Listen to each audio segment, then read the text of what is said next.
그동안에 로마서 1장부터 11장까지 말씀을 생각했습니다.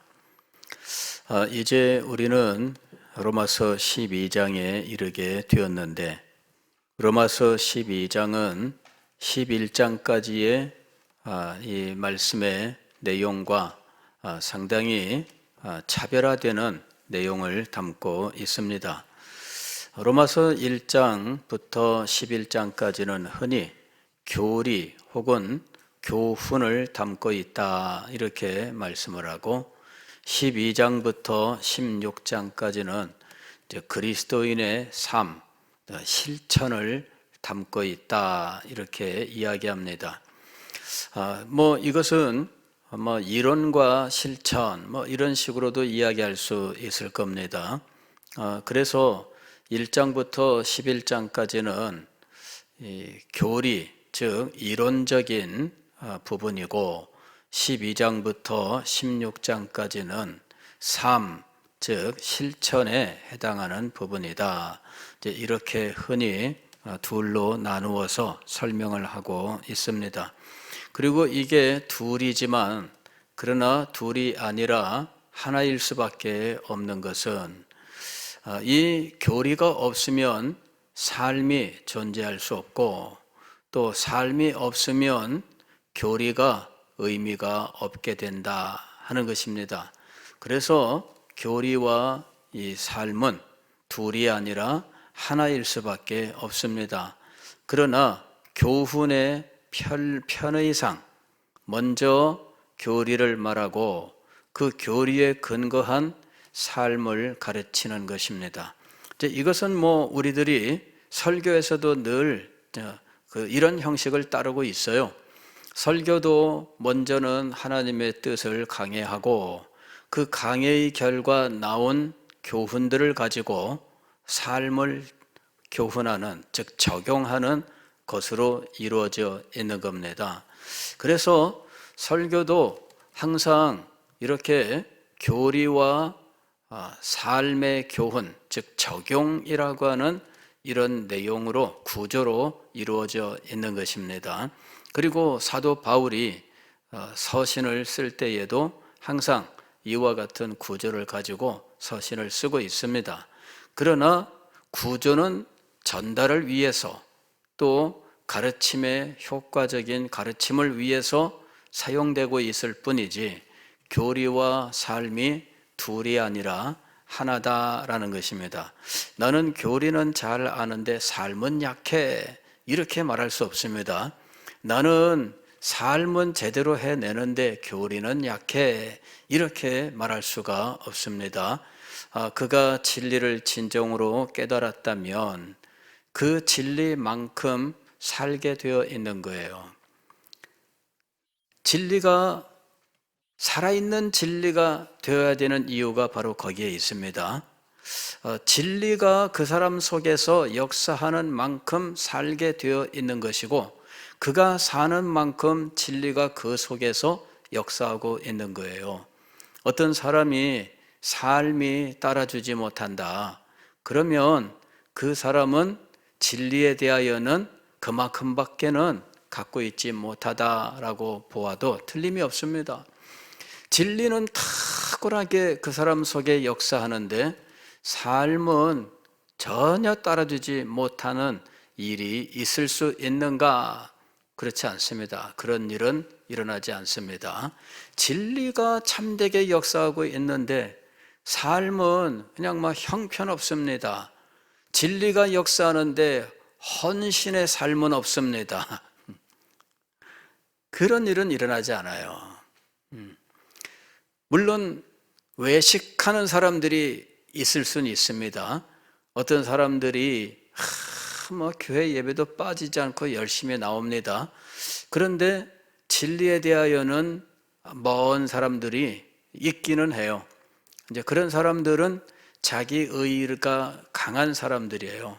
어떤 사람은요, 교회를 섬기는데 어떤 특정한 일을 자기가 맡아 있다는 것이 교회 섬기는 자부심이고, 그것이 자기가 굉장히 헌신적이라고 하는 증거로 생각하는 일이 있어요. 근데 그런 일들이 참 많습니다. 과거에 제가 어떤 교회에 있을 때인데 그 교회에서 이제 주일날 헌금이 들어오면 이 헌금을 이제 다 이렇게 정리하고 그 다음에 최종적으로 이 헌금을 한 집사님이 맡아서 이거를 그냥 가방에다가 잘 모셔가지고 집에 가지고 갔다가 이제 월요일 날 은행에다가 입금을 시키는 일을 담당을 했어요. 그 일을 오랜 동안 담당을 한 겁니다. 그리고 이분은 이것이 굉장히 신령하고 또 헌신적인 일이며 그리고 자기가 맡은 이 일이 굉장히 교회를 섬기는 탁월한 일이라고 생각을 하고 있었던 겁니다. 그래서 결사적으로 그 일을 감당을 했어요. 교회 한 번도 안 빠지고 내가 교회 빠지면 그 헌금 어떻게 되나? 이분 교회 안 빠집니다. 결사적으로 교회 와서 주일날 예배 마치고 오후에 재정부 일 다 끝나면 이분은 이거를 품에 꼭 안고서는 집에를 가요.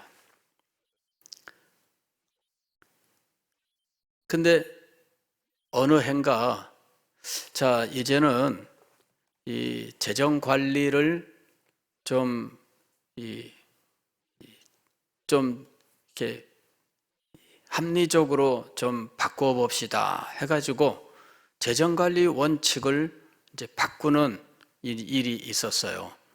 이래가지고 교회 헌금을 나중에 이분이 품에 안고 집에 갔다가 뭐 월요일 날 입금하는 형태가 아니라 아예 주일날 은행 직원을 교회로 불렀어요. 그래 은행 직원이 와서 수납을 한 거죠. 근데 그게 가능한가? 근데 헌금이 조금 금액이 되니까 은행에서 보내줘요. 요새는 뭐 안 그럴 것 같아요.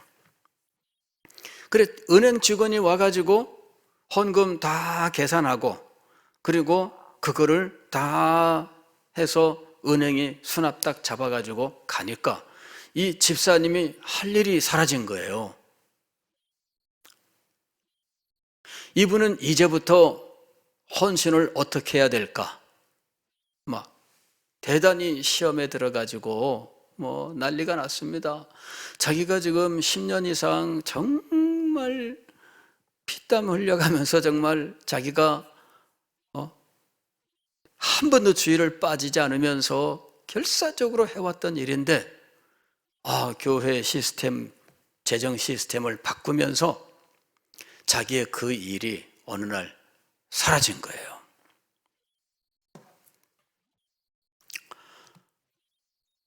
자, 그 헌신이 물론 뭐 믿음에서 출발한 것일 수 있어요. 근데 그 것에 그만 이분이 매몰돼 버린 거죠. 그래서 그 일이 없어지고 나니까 막 이분이 주체할 줄 모르는 거예요. 자기의 삶을. 그 헌신을 어떤 특정의 일에다가 그냥 과도하게 부어놓고 거기에다가 과도한 의미를 부여하고 이렇게 살아왔던 거죠. 세상은 변하기 마련이고요. 교회의 삶의 모습도 다양하게 변하기 마련이죠. 예전에 있었던 것이 지금은 없기도 하고 지금은 없지만 그러나 예전에 있던 것들이 다시 복원되기도 하고 그 다양하게 이렇게 진행되어 가는 거예요. 그리고 그것은 바로 그 순간순간 교회에서 가장 필요하고 또 유익한 쪽으로 합리적인 쪽으로 그 상황에 맞추어서 바뀌어질 수 있는 부분들이 있는 거죠. 자, 그런데 이제 그런 모든 헌신에 대해서 우리는 항상 그 근거가 어디에 있어야 되느냐? 내가 부여한 어떤 의미에 두면 안 됩니다. 내가 이 헌금을 관리하는 이걸 내가 품에 안고 갔다가 아무런 사고 없이 월요일 날 은행에 입금하는 이것에 과도한 의미를 부여하고 거룩한 의미를 부여하다 보니까 그만 이분이 그 일이 사라질 때 정말 큰 어려움을 겪은 거죠. 교회도 막 완전히 난리가 났어요. 이걸 왜 이렇게 해가지고서는 그래갖고 발칵 뒤집히고 난리가 났는데, 우리는 항상 어디에다가 초점을 맞춰야 되는가? 진리에다가 초점을 맞춰야 돼요. 진리의 가르침에 초점을 맞춰야 돼요. 그리고 그것이 우리 마음속에 역사하는 그것을 늘 소망해야 돼요. 여러분, 진리의 가르침이 살아 있어야 돼요. 이것이 살아 있어야 우리의 삶 속에 진리가 역사하는 거예요. 진리가 살아 있어야 우리의 삶에 이 진리가 삶으로 나타나게 되어 있는 것입니다. 이것이 없이 진리가 아닌 다른 것에다가 과도한 의미를 부여하고 그것을 절대적인 것으로 밀고 나가게 되면, 여러분, 그것은 참된 헌신이 될 수가 없는 거예요. 믿음은 진리가 성장하는 만큼, 하나님을 아는 지식이 성장하는 만큼 그의 영혼도 성장하고 그의 삶도 더욱더 성장하게 되어 있는 것입니다. 그래서 진리의 가르침과 삶은 둘이 아니라 하나다라고 하는 것입니다. 그러나 둘로 나누어서 교훈하는 이유는 이것이 교훈하는데 굉장히 좋은 방식이기 때문입니다. 이것이 효과적인 방식이기 때문이에요. 교훈을 가르치고 그 다음에 그 교훈에 따르는 삶을 가르치는, 원리를 말하고 원리에 따르는 삶의 적용을 말하는, 이와 같은 구조가 가장 효과적인 가르침이기 때문에 이렇게 나누어서 가르칠 뿐입니다. 이것은 둘이 아니라 하나입니다. 진리 지식이 높은데 삶은 없다든지, 삶은 고결한데 진리 지식은 없다든지, 이런 경우는 잘못된 겁니다. 진리 지식과 삶이 항상 함께 성장해 가야 되는 것입니다. 왜냐하면 둘이 아니라 하나이기 때문이에요. 오늘 우리는 이 원리를 기억하고 12장부터 시작되는 그리스도인의 삶에 대한 이 가르침을 생각해야 할 것입니다. 사도 바울은 로마서 12장부터 16장까지 그리스도인의 삶을 교훈할 때 크게 두 가지를 이 삶의 기본으로 제시하고 있어요. 하나는 재물입니다. 재물. 다른 하나는 예배라고 하는 거예요. 이것이 그리스도인의 삶을 나타내는 가장 기본적인 근본적인 사상이에요. 재물과 예배를 가지고 그리스도인의 삶을 지금 설명하고 있는 겁니다. 재물은 무엇일까요? 재물은 하나님 앞에 제사 드릴 때 사용되는 것이지요. 이게 재물입니다. 그래서 그리스도인의 삶을 교훈할 때 그리스도인의 삶을 재물로 비유하고 있는 이유는 그리스도인의 삶이 하나님 앞에 드려지는 재물과 같아야 하기 때문입니다. 재물의 가장 기본적인 어떤 속성은 무엇이냐면 거룩함이에요. 거룩함. 그래서 오늘 말씀도 보면 이렇게 되어 있죠. 너희 몸을 하나님이 기뻐하시는 거룩한 산 제물로 드리라, 이랬던 겁니다. 거룩하다, 이것이 제물의 근본적인 속성이에요. 거룩함이 없으면 제물이 될 수 없습니다. 거룩함이 있어야 제물이 될 수가 있습니다. 왜냐하면 하나님께서 거룩하시기 때문이에요. 레위기는 제사를 다루고 있는 책입니다. 그런데 이 레위기에서 여러 차례 반복되는 가장 중요한 말은 무엇이냐면은 내가 거룩하니 너희도 거룩할지니라 입니다. 내가 거룩하니 너희도 거룩할지니라, 이것이 레위기예요. 레위기를 공부할 때에는 항상 하나님의 거룩하심을 기억해야 돼요. 이것이 제1입니다. 그 다음에 하나님을 섬기는 자들의 거룩함이에요. 그런데 하나님을 섬기는 자들의 거룩함은 무엇으로 표현되느냐 하면 제물의 거룩함으로 표현되는 거예요. 그래서 하나님 앞에 드리는 거룩한 제물들, 그 제물들로 하나님 앞에 드리는 제사를 말씀하고 있는 거죠. 레위기는 거룩함에 대해서 말씀하고 있어요. 하나님의 거룩함을 말씀하고 있는 거예요. 제물을 준비하는 동안 이 제물의 거룩함은 무엇 때문에 거룩하게 되느냐 하면 하나님 때문에 거룩하게 되는 거예요. 하나님의 거룩함이 있기 때문에 제물도 거룩해야 되는 것입니다. 그래서 레위기서는 제물을 준비하고 제사를 준비하고 그리고 이 제사를 드리는 제사장들이 자신을 준비하고 하는 이런 모든 과정들을 통하여 무엇을 알게 하는 것이냐면 하나님의 거룩하심을 알게 하는 거예요. 그러니까 제물의 기본적인 속성은 거룩함입니다. 이 거룩함 때문에 제물은 함부로 아무렇게나 준비하는 것이 아니죠. 제물을 준비할 때에는 하나님이 말씀하신 원리에 따라서 그는 엄격하게 구분되어서 이 하나님 앞에 제물을 드려야 돼요. 예전에 그런 게 있었어요. 길거리를 걸어가다가 돈이 떨어져 있었어요. 이 돈을 주었습니다. 이거 초등학생이면은 야 이거 경찰서 갖다 주자, 파출소 갖다 주자 이래가지고 파출소에 갖다 주고 이러는 일들이 있었어요. 우리 친구들도 그런 애들이 있었습니다. 그러면 파출소에서는 아유 야 착하다 그러면서 이제 그 학용품 연필이며 이런 색연필이며 이런 거 준비하고 있다가 그런 거 이렇게 선물로 주고 이런 일들이 있었어요. 파출소에서 500원짜리 주워서 갖다 줬는데 그거 주인 찾아줄 수 있을까요? 없을까요? 예. 그러나 아이들이 기특해요. 그래서 학용품 같은 거 준비하고 있다가 그런 거 선물로 주기도 하고 그래서 그거 받아들고 학교 온 애들이 있어요. 야, 내가 돈 주워서 파출소 갖다 줬더니 이거 주더라 이러면서 자랑하고 그런 일이 있었어요. 근데 어른이 되어서 주었다. 여러분들은 어떻게 하시겠습니까?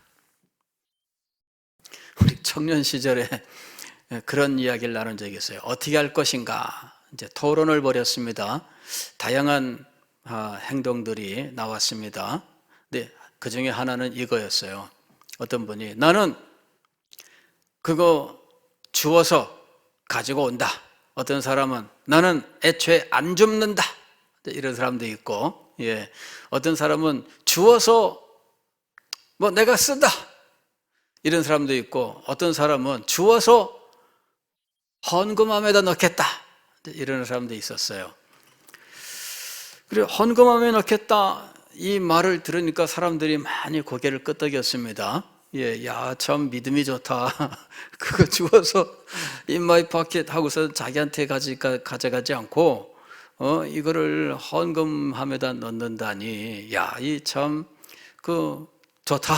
이랬습니다. 제가 이제 그 말을 듣고 저도 한번 생각을 해봤어요. 그리고 나서 나중에 세월이 많이 흘렀는데, 가만히 어느 날 목사가 되어서 그때 그것이 생각이 났습니다. 자, 이게 길을 가다가 10,000원을 주었다. 이거 주인 찾아주기도 애매해요. 누가 떨어뜨리고 간 거면은 당장 보면서 불러서 알려줄 수 있겠는데, 그런데 이걸 어떻게 해야 될까? 그렇다고 이거를 내가 무슨 호떡 사 먹을 수도 없고, 그러니까 참 우리들은 그런 게 있어요.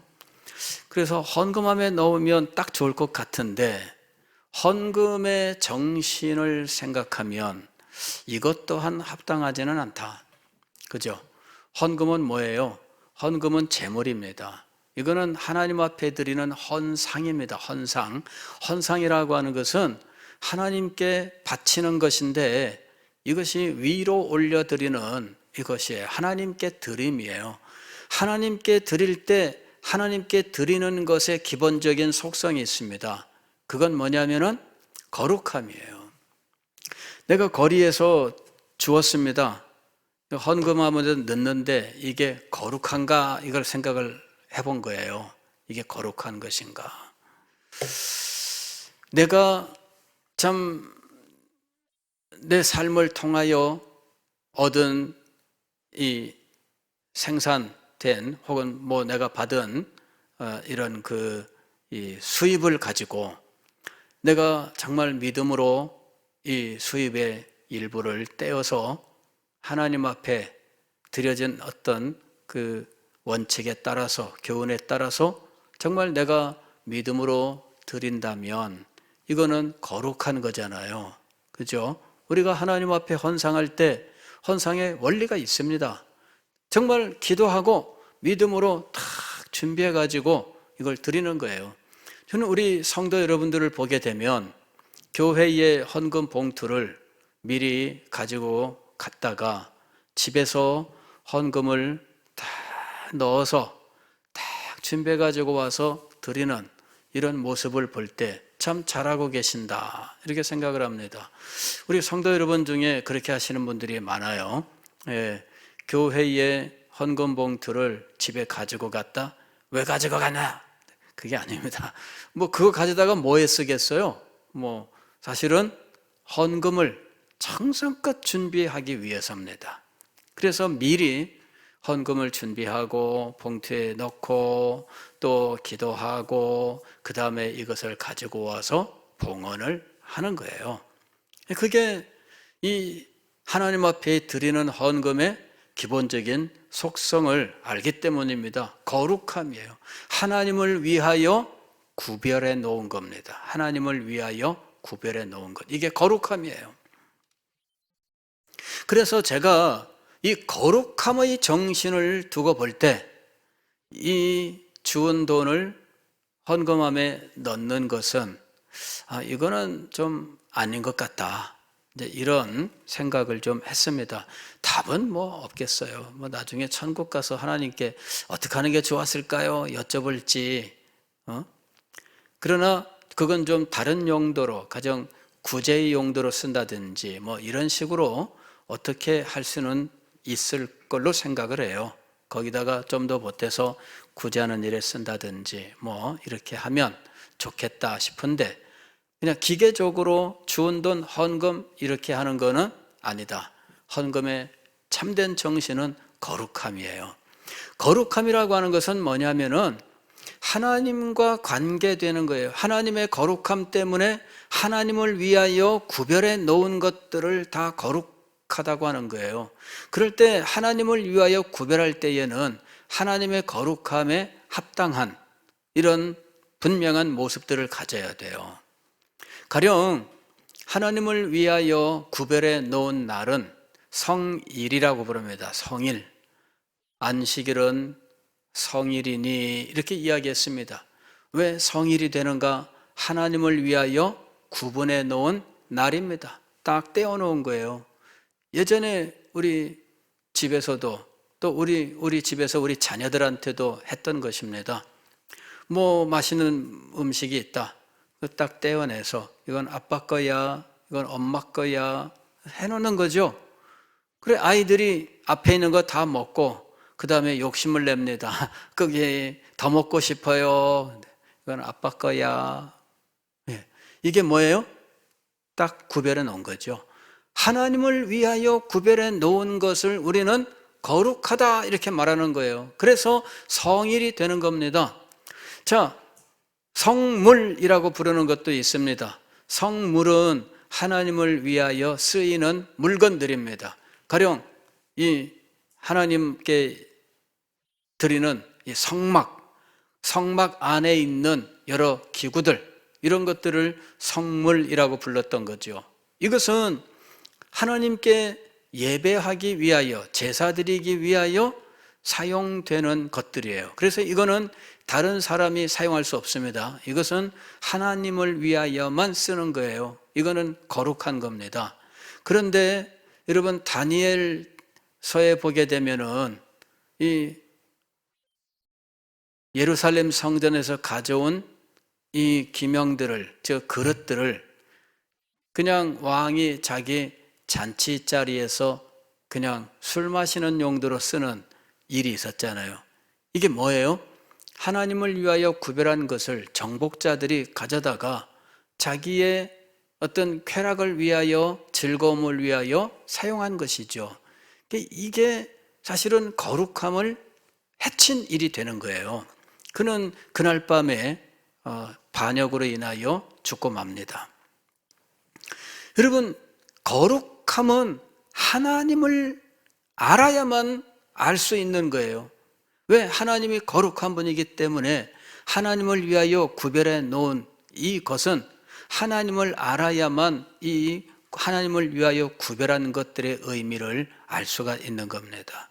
하나님을 진정으로 알아야 재물을 알 수가 있고, 하나님을 진정으로 알아야 성의를 알 수가 있고, 하나님의 거룩함을 알아야 성물을 알 수가 있습니다.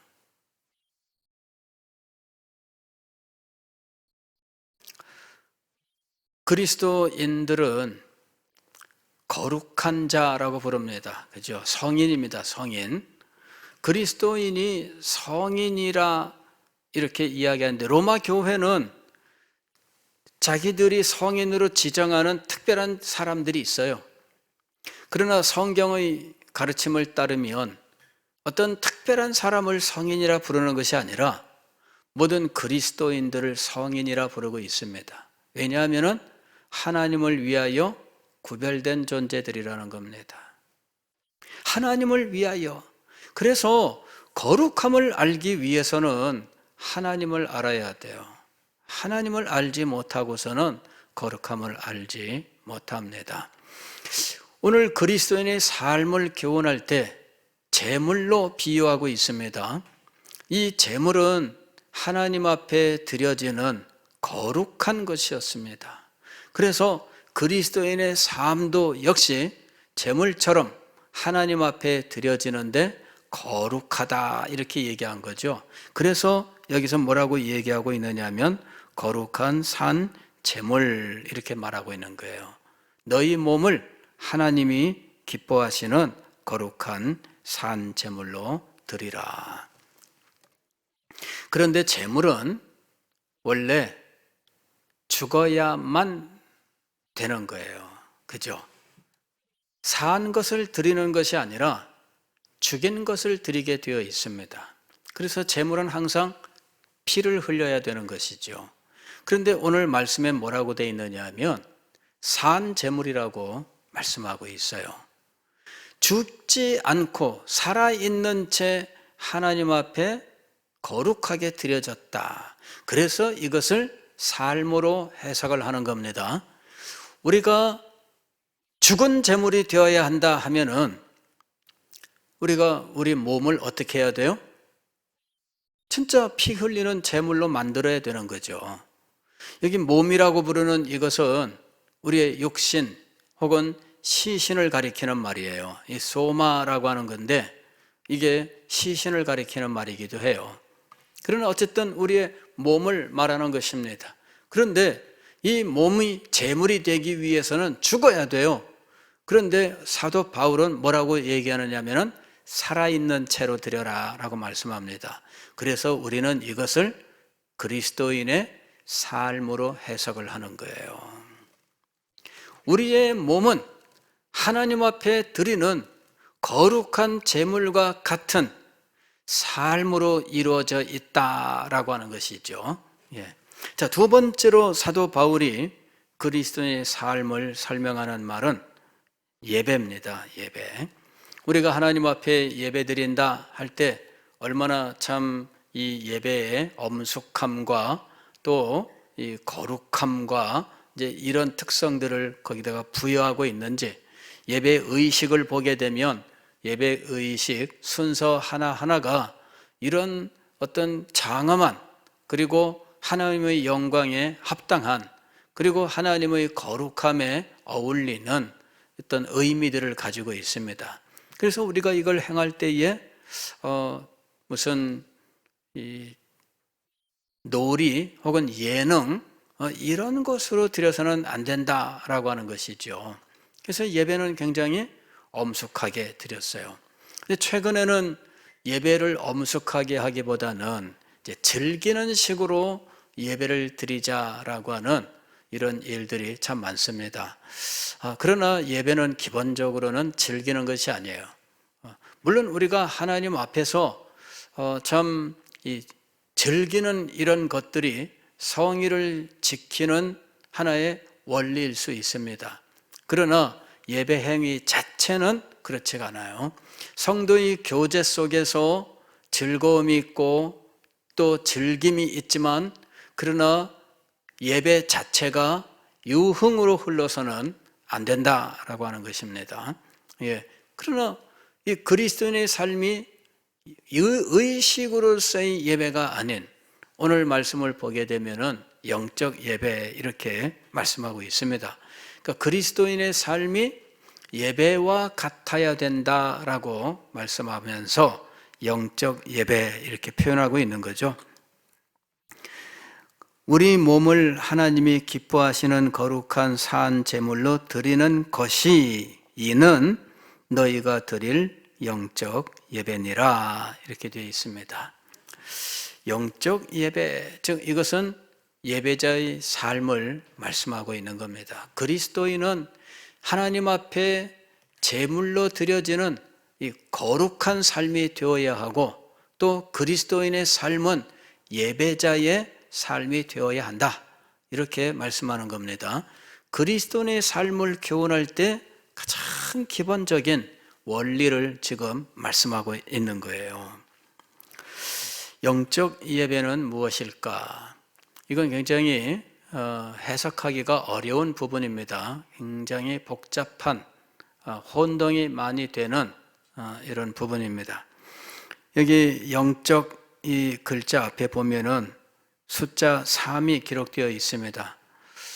그리고 이거는 난 아래 각주를 보라, 이렇게 되는 것이죠. 각주를 보면 뭐라고 되어 있느냐 하면은 합당한, 이렇게 되어 있습니다. 이게 사실은 이 헬라어 원문에는 이게 영적이라고 하는 의미를 가진 헬라어가 아니에요. 영적이라는 말로 번역된 헬라어는 이제 푸뉴마티코스, 이제 그 푸뉴마라는 말이 성령이잖아요.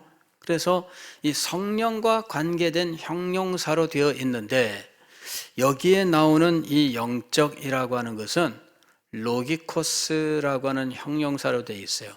로기코스는 무엇과 어원이 같으냐 하면은 로고스와 같은 거예요. 로고스. 로고스는 많이 들어봤죠. 뭐라고들 번역을 해요? 우리는 말씀, 그죠? 요한복음 1장 1절 이하에서 로고스가 등장하는데 말씀으로 번역했어요. 말씀. 로고스는 말씀이에요. 때로는 이성, 인간의 이성을 로고스라고 불러요. 그래서 이 로기코스라고 하는 말은 실상은 합리적인 혹은 이성을 따르는 이제 이런 의미, 또 하나는 말씀에 속한 말씀의라고 하는 의미를 가져요. 그래서 영적이다, 신령하다, 이런 의미를 갖지 않습니다. 그런데 번역자들이 이 부분을 신령한 이런 말로 번역을 해놓은 거예요. 이 로기코스라는 말이 베드로전서 2장 2절에 한 번 더 등장해요. 신약 성경에 딱 2번밖에 안 나옵니다. 베드로전서 2장 2절을 보면은 갓난아이들 같이 순전하고 신령한 젖을 사모하라. 이로 말미암아 너희로 구원에 이르도록 자라게 하려 함이라, 이렇게 되어 있습니다. 이때 신령한 젖을 사모하라 했을 때 신령하니 로기코스예요. 신약 성경에 딱 2번 나오는데 둘 다 지금 뭐라고 번역했어요? 하나는 영적, 하나는 신령한. 영어로는 그냥 스피리추얼이에요. 스피리추얼. 영적인, 신령한, 이런 말이죠. 이 로기코스는 사전적 의미에는 그런 의미가 없는데 이상하게도 번역은 그렇게 해놓은 거예요. 왜냐하면은 이것이 자칫하면은 이 합리적인 혹은 이성을 따르는 이제 이런 의미로 받아들여지면 안 된다라고 하는 번역자들의 염려 때문입니다.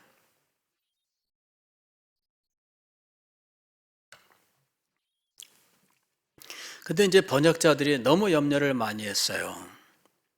너무 염려를 많이 해서 이 부분을 과도하게 해석을 해 놓은 거죠.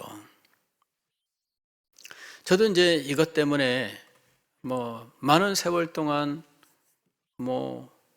길을 잃고 엉뚱한 곳에 가서 헤매 다닌 거죠. 이 번역을 할 때 이게 얼마나 중요한지 알아야 돼요. 예. 오해의 여지가 있다 할지라도 제대로 번역을 해 놓는 게 중요해요. 다른 말로 바꿔서는 안 되는 거죠. 이걸 왜 신령하다 혹은 영적이다 이런 말로 바꿔 놓았을까? 단 2번밖에 안 나오는데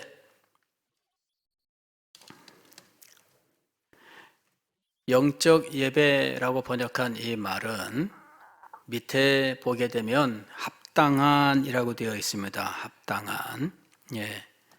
이게 합리적인 혹은 합당한 혹은 다른 말로 하면은 말씀에 따른 이렇게 저는 이 부분은 말씀에 따른이라고 번역하는 것이 훨씬 더 원어의 의미에 적합하다 이렇게 생각을 합니다. 제가 이 부분에 대해서 오래전부터 접해봤지 않았겠습니까? 그러면서 성경 자체 번역이 영적인 신령한 이런 식으로 돼 있다 보니까 또 영어 성경도 그렇게 번역된 부분들이 있어요. 그런데 KJV는 뭐라고 돼 있냐면은 이 예배 뒤에다가 to the word라고 써 있어요. to the word. 이거 뭐냐면은 말씀에 따른, 말씀에 맞는 이런 말입니다. 말씀에 맞는 이런 말이에요. 그래서 그게 오히려 더 원문에 가까운 번역이다. 예. 그리고 말씀에 따라 말씀에 맞는 이것이 훨씬 더 이 본문을 밝혀준다라고 하는 것이죠.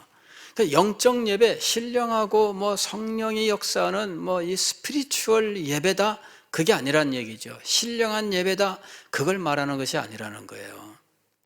물론 우리가 요한복음 4장에서 예수님께서 이 사마리아 여인과 말씀하시는 중에 이 신령과 진리로 예배할 때가 원하니 곧 이때라 하시면서 하나님은 영과 진리로 예배하는 자를 찾으시느니라 이렇게 말씀하셔서 그때 신령한이란 말이 등장해요. 여기 말하고 다릅니다. 그건 진짜 성령과 관계되는 거예요. 그런데 여기는 뭐냐면은 진리의 가르침에 따르는 합당한 예배자의 삶이다라는 이야기입니다. 이게 사실은 이 본문에서 훨씬 더 합당한 해석이고 번역이다라고 하는 거예요. 여기서는 지금 신령한 예배에 대한 말씀을 드리는 것이 아니라 합당한 예배에 대한 말씀이에요. 우리가 예배자가 되어야 하는 합당한 이유가 있습니다. 우리가 예배자가 되는 합당한 예배가 그 근거가 있어요. 그것이 1장부터 11장까지 말씀드렸던 이 복음의 영광스러운 내용들이에요. 이 복음의 영광스러운 내용들을 우리가 가만히 묵상하고 그 뜻이 우리의 마음속에 역사할 때 이 복음의 영광스러운 내용들은 우리에게 무엇을 요구하느냐 하면 하나님께 참된 예배를 요구해요. 그리고 예배자로서의 삶을 요구하고 있습니다. 우리를 마치 제물처럼 하나님 앞에 거룩하게 구별하여 드려지는 이러한 제물처럼 우리의 삶 전부가 이렇게 하나님의 앞에 드려져야 된다. 이 당연한 결론에 이르게 되는 것이죠. 1장부터 11장까지 이 복음의 영광스러운 내용들을 알게 되면, 이 진리가 그 속에 역사하게 되면, 그렇다면 당연히 이런 거룩한 제물로서의 살아있는 삶, 그리고 예배자로서의 삶, 이것이 합당하다 이거죠. 이것이 합당하다. 그래서 합당한 예배가 되는 거예요. 또는 말씀에 따른 말씀에 맞는 예배, 이렇게 되는 것이죠. 앞에 있는 교훈과 연결되어 있는 것입니다. 앞에 진리의 가르침이 있었습니다. 복음의 영광스러운 진술이 있었습니다. 그리고 그 복음의 영광스러운 진술을 하고 난 이후에 사도 바울의 마음속에서 막 솟아오르는 감격이 있었습니다. 그 감격을 통하여 그는 하나님 앞에 자연스럽게 송영, 찬송을 드렸는데, 이는 만물이 주에게서 나오고 주로 말미암고 주에게로 돌아감이라, 이렇게 외칠 수밖에 없었던 거예요. 여기 만물은 창조 세계를 말하는 것이 아닙니다. 구원의 모든 일들입니다. 구원의 모든 일들이 하나님에게서 나옵니다. 복음의 영광스러운 진술들을 대하고 보니 그 사실들을 사도 바울이 진술했지만, 자기가 말을 해놓고 나도 하나님, 제가 이것을 말했습니까? 아닙니다. 이것은 하나님께로부터 온 것입니다. 모든 것이 하나님께로부터 나온 것입니다. 모든 것이 하나님께로부터 말미암았고, 이 모든 것들은 하나님께로 돌아가게 될 것입니다. 이 영광스러운 진리가 하나님께로 돌아갈 때, 그때 진리만 돌아가는 것이 아니에요.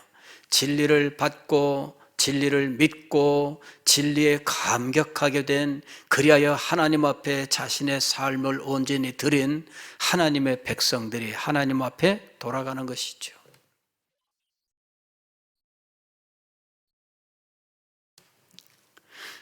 로마서 11장 36절은 그냥 창조 세계 모든 일이 하나님께서 나왔다, 그 말이 아니에요. 그 말은 맞는 말입니다. 그 말이 틀린다는 것이 아니에요. 다만 이 본문에서 이 말이 갖는 의미는 구원의 모든 영광스러운 일들에 대한 것입니다. 그 모든 일들은 하나님에게서 나왔다, 그 말이에요. 그리고 그 모든 일들은 하나님께서 친히 행하신 것이다. 주로 말미암고 라는 말은 하나님이 행하셨다, 그 말입니다. 하나님이 행하셨다. 주에게로 돌아감이라. 결국 이 모든 것들로 하나님께 영광이 되는 것이죠. 그리고 그리스도인들은 진리를 듣고 진리가 그의 영혼 속에 역사하고 마음에 역사하고, 그리하여 그의 온 몸이 하나님 앞에 드려지는 거예요. 주께로 돌아가는 겁니다. 즉 진리를 알면 당연히 이렇게 되는 겁니다. 진리가 그 사람 속에 역사하면 당연히 그는 거룩하신 하나님 앞에 자기의 몸과 삶을 구별하여 드리는 거룩한 산 제물이 되며, 그는 하나님께 이 모든 진리에 따르는 합당한 예배자로서 살게 되는 것입니다. 그리스도인의 삶의 기초가 바로 여기에 있는 겁니다. 진리의 영광이 그에게 임했을 때, 그 진리의 영광이 그의 삶을 어떻게 변화시켜 하나님 앞에 드려지게 하는가? 하나님께로 돌아갑니다. 진리가 왔다가 하나님께로 돌아갑니다. 그때 우리가 하나님 앞에 올라가는 거예요.